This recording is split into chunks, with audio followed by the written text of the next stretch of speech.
નમસ્કાર, VTV ડિજિટલમાં okay. તમારું સ્વાગત છે અને હું છું આપનો દોસ્ત કરણ ચરોત્રા. હાર્દિક પટેલ આજકાલ ખૂબ ચર્ચામાં છે. જ્યાં આમ તો જો કે ભાજપમાં જોડાયાના ખાસા એવા વર્ષો થઈ ગયા છતાં પણ એમના જે ભાજપ સાથેના સંબંધ છે એમાં ખટાશ જોવા મળી રહી છે. હવે ખટાશ શેની છે, કઈ રીતના છે, રાજકારણ શું છે એ જાણવા માટે અત્યારે આપણી સાથે જગદીશ મહેતા સર જોડાઈ ચૂક્યા છે.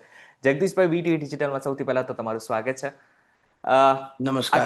આખે આખી રમત સમજવી છે, રાજકારણની રમત સમજવી છે, કારણ કે આ પહેલી વખત નથી કે જ્યારે ભાજપના નેતા જ આવું કંઈ બોલતા હોય ભાજપ વિરુદ્ધ. તમે શું કહેશો સૌથી પહેલા તો?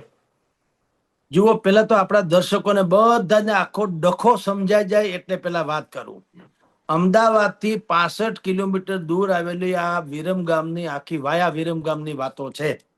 બરાબર. ત્યાં 70 થી 80 હજારની વસ્તી ધરાવતું આ ગામ છે વિરમગામ. એ ઐતિહાસિક છે. સિદ્ધરાજ જયસિંહ, જે આપણે કહીએ હમ છીએ ને સિદ્ધરાજ જયસિંહ, એના માતા મિનળ દેવી.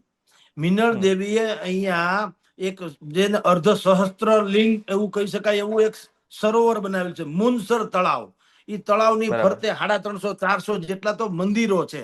એટલે ટૂંકમાં આખી નગરી, પેલા તો પુરાતત્વવિદ જે કહી શકાય ને, પુરાતત્વ વિભાગ, હમ એ હમ જો આને ટેકલ કરે ને તો આ નગરીમાં આવનારા લોકો વિઝા લેવા પડે એટલી બહેતરીન નગરી થઈ શકે તેમ છે. પેલી વાત બરાબર. તો ઈ. પણ કમનસીબે આપણે બધા જાણીએ છીએ કે આપણને આપણું છે એનું જતન કરતા પણ આવડતું નથી અને આપણે નેરું રાજનીતિ કરતા હોઈએ છીએ. હવે આપણે હમ મૂળ વાત ઉપર આવીએ. આ પાશ્ચાત્ય ભૂમિકા પછી કે આટલું બહેતરીન નગરી જે છે, ઐતિહાસિક નગરી છે, તો પણ હમ ત્યાં એટલી બધી મુસીબતો છે કે જેની કોઈ સીમા નહીં. આખા શહેરમાં અંડરગ્રાઉન્ડ, જેને ગટર વ્યવસ્થા કહેવાય, ડ્રેનેજ હમ સિસ્ટમ એટલી હમ બધી કથળી ગયેલી છે કે ચારેક ગટરના પાણી ઉભરાઈને આજકાલથી નહીં, 25 વર્ષથી છે ડિંડક. બોલો, 25 બરાબર. વર્ષથી. એ નગરપાલિકા જે છે એમાં અત્યારે જે નગરપાલિકા વિરમગામની છે એમાં 36 કોર્પોરેટર છે, એમાંથી 28 જણા ભાજપના છે.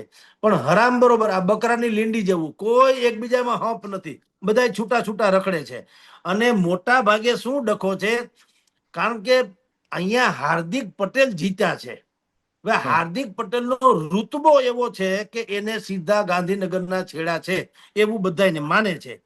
એટલે હમ અધિકારીઓથી માંડી અને બીજા કોઈ લોકો આવા કોઈ કોર્પોરેટર નું ગાંઠતા જ નથી. બીજા કોઈ કોર્પોરેટર કઈ વાત કરે તો અધિકારી કે જવા દો, કારણ કે હાર્દિક કે તો એને લિંક છે ગાંધીનગર સુધીની, બાકી બધાનું કાંઈ નહીં. એટલે શું હમ થયું, એમાં થયો આંતર વિગ્રહ. બધાને બરાબર. એમ થયું કે જો બધું છગડીઓ કાઉન્સ કરીને હાર્દિક પટેલ જ મોટા હોય તો આપણો કોઈ મતલબ નહીં ને, આપણે કોર્પોરેટર છે તો અર્થ શું? એટલે હમ હવે ઈ લોકોએ શું કર્યું, બુદ્ધિપૂર્વક, જે હાર્દિકે એમાં આક્ષેપ કર્યો છે પણ એમાં થોડુંક તથ્ય હોવાનું જણાય છે. એને નામ હમ નથી આપ્યું, પણ એને એમ કીધું કે કેટલાક હિત શત્રુઓ, એવો શબ્દ વાપરો. હિત શત્રુ વિપક્ષ માટે ન વપાય. વિપક્ષ હોય તો વિપક્ષ જ બોલવામાં આવે. હિત શત્રુ આંતરિક લોકો હોય એને માટે જ કહેવામાં વાપરવામાં આવતો શબ્દ છે. એને હમ કીધું કેટલાક હિત શત્રુઓ આ વિરમગામની અંડરગ્રાઉન્ડ જે કઈ ગટર વ્યવસ્થા છે એમાં ઓશિકા, ગાદલા એવું બધું નાખી દે છે, એટલે એ જામ થઈ જાય. બોલો ઓહ, ઓકે. શું કામ? કે જેથી કરીને, એક તો પેલી વાત મેં તમને પેલા કીધું તેમ, કોઈ અધિકારી વિરમગામનો એ કોઈ કોર્પોરેટર નું કાંઈ માનતો નથી હાર્દિક પટેલને બાત કરતા. હવે એ હમ વાતની જયારે કોર્પોરેટરોને ખબર પડી ત્યારે એ લોકો શું કે છે કે કામ કરો, હવે તમે અહીંયા અમને ફરિયાદ કરો માં, જે કઈ છે તો હાર્દિકભાઈ જ છે, અમારું તો કઈ પાવલું આવતું નથી. કયો હાર્દિકભાઈ ને, કયો હાર્દિકભાઈ ને, કયો હાર્દિકભાઈ ને, એમ બધું જ તમામ રસ્તાઓ હાર્દિક પટેલ જે છે એના ઓફિસ તરફ ગયા. બધા લોકોએ બરાબર. અહીંયા ફરિયાદો કરી કે ભાઈ અમારું નથી કોઈ કોર્પોરેટર સાંભળતા, નથી કોઈ તંત્રવાહકો સાંભળતા. તો આનો અર્થ શું?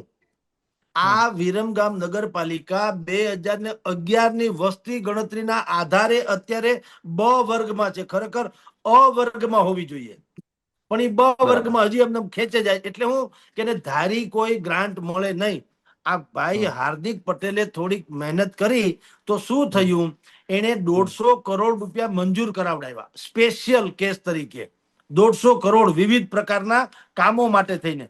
અને તમારી જાણ ખાતર, આજથી 7 મહિના પહેલા મુખ્યમંત્રી ભૂપેન્દ્રભાઈ પટેલે સ્ટ્રોમ વોટર ડ્રેનેજ અને 11 કેવીની અંડરગ્રાઉન્ડ લાઈન આ બેયનું ખાતમુહૂર્ત કરી ગયા છે 7 મહિના પહેલા, પણ ઓકે. હજી મુહૂર્ત થયું પછી કામનું મુહૂર્ત નથી નીકળ્યું. ખાતમુહૂર્તનું પતી ગયું, કામનું મુહૂર્ત નીકળ્યું નથી.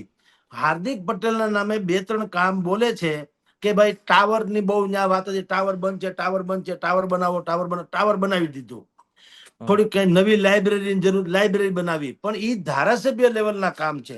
બાકીના જે કામ છે નળ, ગટર, રોડ, સ્ટ્રીટ લાઇટ વગેરે, એ તો નગરપાલિકામાં જ આવે. પણ નગરપાલિકામાં મેં તમને કીધું તેમ રણી ધણી વગરની છે, અથવા તો આંતરિક અસંતોષ છે, એને કારણે આ બધો ડખો છે. એટલે બધા જ લોકો ભેગા થઈને ગયા ત્યાં હાર્દિક પટેલ પાસે કે ભાઈ તમે અમારું હવે કંઈક દલદલ ફીટો, કોર્પોરેશનમાં તો જવા જેવું કઈ છે નહીં, તો અમારે કરવું શું? એટલે આ હાર્દિક પટેલે પત્ર લખ્યો મુખ્યમંત્રીને બુદ્ધિપૂર્વક, અને એમાં આવો ઉલ્લેખ કર્યો છે અણછાતો બુદ્ધિપૂર્વક, જેનાથી આપણે સમજી શકીએ કવિ શું કહેવા માંગે છે.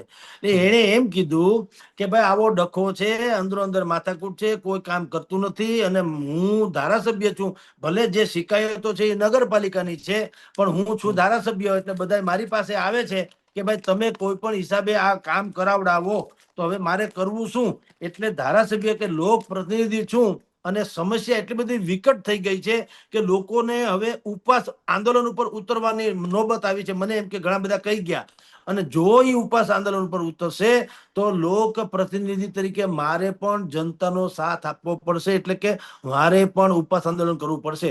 હવે જો આવું થાય તો ભારતીય જનતા પાર્ટીના શાસક પક્ષ છે ગાંધીનગરમાં, તો શાસક પક્ષના ધારાસભ્યએ તંત્રની વિરુદ્ધમાં ઉપવાસ ઉપર ઉતરવું પડે એવો આ ભયંકર મોટો દાખલો બને એમ છે. અને એ ટીકાનું પાત્ર, ચર્ચાનું પાત્ર, વિવાદનું પાત્ર બધું બને એમ છે, સરકાર માટે નીચા જોણું થાય એમ છે.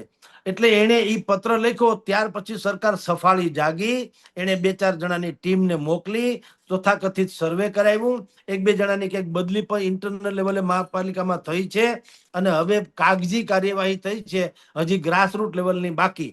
આ વિવાદનો ભાગ થયો નંબર 1. બરાબર. નંબર 2 ક્લાઇમેક્સ વાળો જે છે એ જુદો છે. અચ્છા. આ મેં તમને જે કીધી એ સ્થૂળ વાતો છે કે જેમાં હાર્દિક પટેલ એમ કહી શકે, દાવો કરી શકે કે મૂળ વાત આ છે. પણ હવે પાર્ટ નંબર 2, કે હમણાં ટૂંક સમયમાં જ, આમ તો ઘણા સમયથી પેન્ડિંગ છે, પણ ગુજરાત સરકારનું રીસફલિંગ અને સંગઠન, આ બંનેનું ઘણા સમયથી આમનામ લટકેલું પડ્યું છે. એ હવે લગભગ અઠવાડિયા 10 દિવસમાં કરે છૂટકો છે એવી સ્થિતિ છે. ગુજરાત ભારતીય જનતા પાર્ટીનું સંગઠન અને ગુજરાતની સરકાર, આ બંનેનું રીસફલિંગ, ફેરફાર. ઈ ફેરફારમાં એમ કહેવાય છે, જાણવા મળે, આમાં એવું છે કે તમે ને હું તો અહીંયા છીએ, પણ હાર્દિક પટેલ છે તો ધારાસભ્ય, અને ધારાસભ્યોમાં અમુક બાબતો કાનાફૂસી, જેમ આપણને વિશ્વસનીય સૂત્રો બધું જણાવે, એમ એને બરાબર. વિશ્વસનીય સૂત્રો હોય ને. એટલે એમાં કોકે એને કહી દીધું વિશ્વસનીય સૂત્રોમાં કે તમારો મેળ પડે એમ લાગતું નથી. બરાબર. આવી વાતો છે. મેં કીધું આના કઈ પુરાવા હોય નહીં, હાર્દિક પટેલે કોઈ દાવો કર્યો નથી, પણ અમને જેમ એના વિશ્વાસની સૂત્રો છે, એમાં આપણા કેટલાક સૂત્રો છે, અંદરો અંદર કોકે હાર્દિક પટેલના કાનમાં એ વાત નાખી જોઈ કે ભાઈ તમારી જાણ ખાતર રિસફલિંગ જે થાય તે તમારો મેળ પડે એમ નથી. એટલે એને બુદ્ધિપૂર્વક અત્યારે ને અત્યારે આ બધું ડ્રામા તૈયાર કર્યો. એમ કહેવાય છે કે વિરમગામની જનતાને મારી સાથે છે, જનતાનો હું લોક પ્રતિનિધિ છું, વગેરે વગેરે. લોક પ્રતિનિધિ તેઓ શ્રી થયા એને 2.5 વર્ષ થઈ ગયા. બરાબર. પેલા આવી બગાવતી તેવર એને દાખવા નથી. અને મૂળે આંદોલનનો જીવ છે. પાટીદાર અનામત આંદોલન સમિતિના વખતથી તે જ્યારથી એનો પ્રાદુર્ભાવ થયો આ ક્ષેત્રમાં, એ મૂળ આંદોલન જીવ છે. એટલે આંદોલન કરવું એના ઓલામાં છે. અને એને ખબર છે હાર્દિક પટેલને કે વિસાવદરની જનતા રાજસ્થાન જેવી છે. રાજસ્થાનમાં જેમ ગમે એમ કરો 5 વર્ષે સરકાર મોટા ભાગે લોકો બદલી નાખે છે, એમ વિસાવદરમાં પણ ધારાસભ્યોને રિપીટ કરવાની બહુ ટેવ નથી વિસાવદરની પ્રજાને.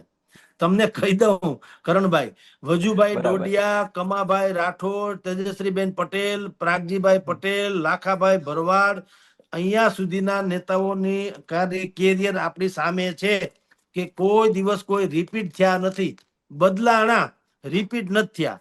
અને બાકીના લોકો જે જીતા છે એ જીતા પણ કેવા 2-5 હજાર મતથી જીતા. પહેલી વખત એવું બન્યું છે કે હાર્દિક પટેલ 55,000 મતથી જીત્યા છે. એટલે હાર્દિકભાઈને એમ છે કે બીજી ટર્મ પણ મને મળવી જોઈએ અને બીજી ટર્મ જીતે તેનું મંત્રીપદ લગભગ નક્કી થઈ શકે. એટલે આ બે કાહટી પણ છે. એટલે વિરમ ગામના નામે ભાઈ જે અત્યારે ફાળીઓ બાંધીને નીકળી પડ્યા છે એની પાછળનું આ બીજું પોલિટિકલ કારણ આ પણ હોઈ શકે એવું સૂત્રો જણાવે છે. સાચું ખોટું રામ જાણે. હરિઓમ. બરાબર છે. હજી એક છેલ્લો એક પ્રશ્ન પૂછી લઈશ તમને. સૌરાષ્ટ્રનું તમે રાજકારણ જોઈ લો અને મધ્ય ગુજરાત ઉત્તર ગુજરાતનું રાજકારણ જોયું તો ભાજપના પોતાના જ નેતાઓ પોતાના પાર્ટીથી નાખુશ છે. આ સતત જોવા મળી રહ્યું છે. એનું હા, એમાં એવું છે અમારે સૌરાષ્ટ્રમાં બધાના છેડા બહુ અડે અને ન્યા છૂટાછેડા છે. બરાબર. ન્યા કોઈનો મેળ જો આ તમે વિરમગામ નગરપાલિકા છે, હાર્દિક પટેલ તો ધારાસભ્ય છે. તમને કોઈને એના કોઈ નેતાનું નામ કોઈ બજારમાં ખબર, હાર્દિક આખા ગુજરાતમાં પ્રખ્યાત છે માન લ્યો, અથવા તો જાણીતો ચહેરો છે, પણ નગરપાલિકાના કોઈ પણ એના પ્રમુખ કે સ્ટેન્ડિંગ કમિટીના ચેરમેન કે એવું કાંઈ કોઈનું નામ ખબર નથી. ઈ બધાય ઉત્તર ગુજરાતમાં તમે કહો ને ત્યાં પ્રોબ્લેમ આ છે, ત્યાં છૂટાછેડા જેવું. ઈ પોતપોતી કા વાલામાં રહીએ ને અમારે ત્યાં સૌરાષ્ટ્રમાં શું છે, છેડાછેડી બહુ, છેડો બહુ. એટલે સરપંચ હોય ને, સરપંચ ગામનો ઈ પણ કહી દે કે તમારે કઈ કામકાજ હોય તો કેજો ભૂપેન્દ્રભાઈ, આપણે સીધો ડાયરેક્ટ કોન્ટેક્ટ છે. આવું તો બધું હોય, કારણ કે રોટલે પાણીએ મોટા હોય છે, થોડાક હાથના છૂટા હોય છે. એટલે વાયા વાયા વાયા પણ ઈ ધારે તો પહોંચી શકે. આ તો હજી અહીંયા સુધી છે, ટ્રમ્પ સુધી છેડો કાઢવો હોય તો કાઢી તો શકે.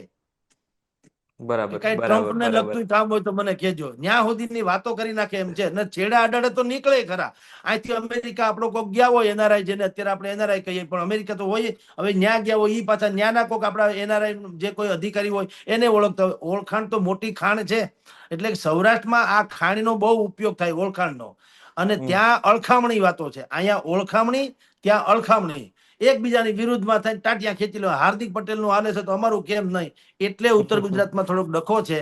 અને અમારી ત્યાં ઓળખાણ હોય ને, ટાટિયા ખેંચે નહીં, છેડા અડાડે હમુકા, એટલે સ્પાર્ક થાય ને લાઈન આગળ વધે. આટલો ફેર છે. જી બરાબર છે જગદીશભાઈ, આખી આખી જે રીતના વાત કરી છે એ પ્રમાણે હવે કદાચ બની શકે કે હાર્દિક પટેલને મંત્રીપદ ન પણ મળે, અને જો મળે તો પણ આપને કઈ વાંધો છે નહીં. જે બરાબર છે ભગવાન એને જગદીશભાઈ, તમે સુખી આખું રાખે. આખે આખું જે એનાલિસિસ કર્યું છે એ બદલ આપનો ખૂબ ખૂબ આભાર. જી નમસ્કાર.